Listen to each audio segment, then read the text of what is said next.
Hi, I'm Emily, and my critical action campaign is based around LGBTQ rights.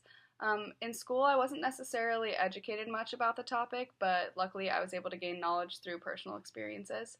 I actually grew up very closely with a transgender cousin named Ray Lynn, who very slowly transitioned into his new identity as Ray, and I got to see just a very large part of his growth, I guess you could say. And this one time, he went to prom pre-transition, identifying as Ray Lynn at the time, with his girlfriend. And at his particular high school, if you were technically a female, the dress code called for only dresses and dress shoes, and if you didn't abide by those rules, you couldn't attend the dance.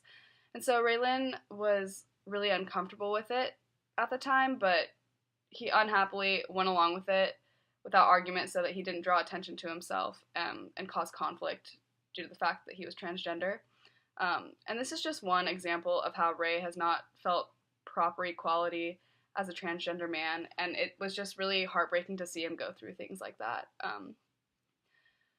With so many people in the LGBTQ community in need of acceptance alone, something specific that I believe could help the rights of some in these communities is simply just making things such as gender change and safe hormones more accessible, as because I've heard so many horror stories about transgenders using unsafe hormones, all because it's so difficult to fully transition to their true identities. The most important part in supporting change for daily struggles like these for those involved, I would say, is just simply educating one another and advocating for safe and accessible treatments as much as we possibly can, as people inside and outside of the LGBTQ communities.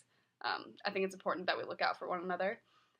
Rights for this community have already advanced so much over the last few years, as far as I know, and although there is definitely a very long way to go, I think the possibility for this kind of change is a lot nearer than we actually think.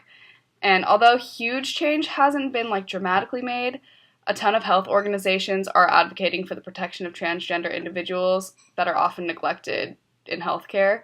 For example, the American Academy of Nursing supports initiatives to address the proper health needs for transgender individuals, as it's very common for them to encounter health barriers, which is really sad. They show great care, especially for the mental health, for these individuals, such as preventing things such as gender dysphoria, which sounds absolutely terrifying. Anyway, this whole topic is so important to have efficient knowledge on, so I really encourage everyone to really educate themselves on the inequalities LGBTQ members face every day, and to just get out there and advocate for the safety of these people as much as you possibly can. Thank you.